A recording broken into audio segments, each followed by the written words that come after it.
Hey YouTube, Ranger Dan here to talk about my Douglas field lighter.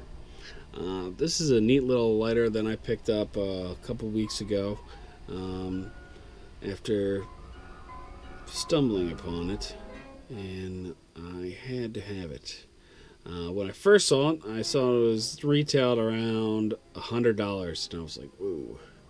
But I found over at Blade HQ they have it for around $60 to $70. So check them out if you're interested.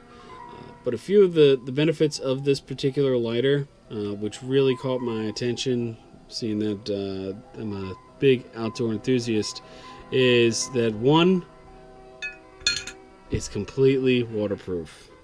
I gotta leave that in there overnight. It's not going to matter. The reason why this thing is waterproof is because the people who engineered this over-engineered it. All you got to do is just give it a few shakes and it's good to go. But the striker, this is in the lock position. This thing is pretty much sealed as you would like a bottle. So the striker is right here.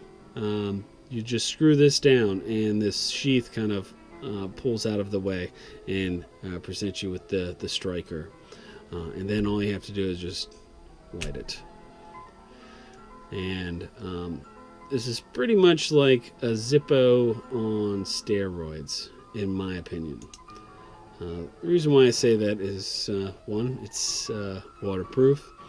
Two, based off of manufacturer claims, they say that when it's completely sealed, the fluid inside of here will stay up to a year. So, at least.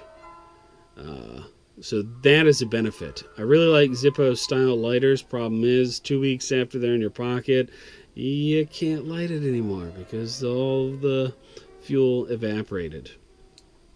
Another benefit that really sold me on this particular lighter is that on the bottom, this cap here where you fill, you put in the fluid, the cap itself actually is a fluid container. So you could store a reserve amount of Zippo style lighter fluid in the base of the lighter. So if you're completely out of fluid, you can pull this out, dump it in, and then you're good to go again. And on top of that, the cap of this particular fluid canister actually has a canister of itself. It's like a cap in a cap. And in there, when you open that up, you have another flint. So not only if you run out of fluid or the flint runs out, you're good to go in this one little package. And each one of these, as you can see, look, each one of these has an O-ring on all of them. I mean, the people who designed this, you know, they went above and beyond what most manufacturers do these days. Most things these days are designed to break, and that's it. This is something we would have seen designed probably 100 years ago. And you know what? It's quite possible that this lighter was designed then. I don't know. If you look here, this is where you would replace the flint.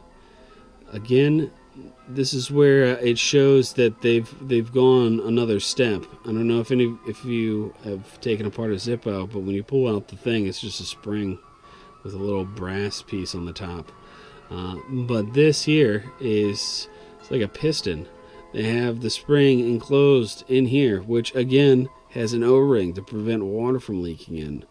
And this would push up the flint. I mean, they really over-engineered this thing. And for the price, I really don't... I think this is a bargain, in my opinion. Because, I mean, a lot of thought went into this lighter.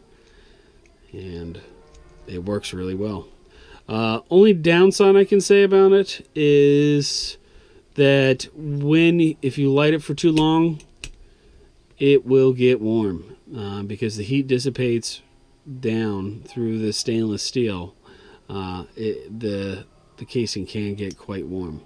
but it's winter here, so I'll use it as a hand warmer.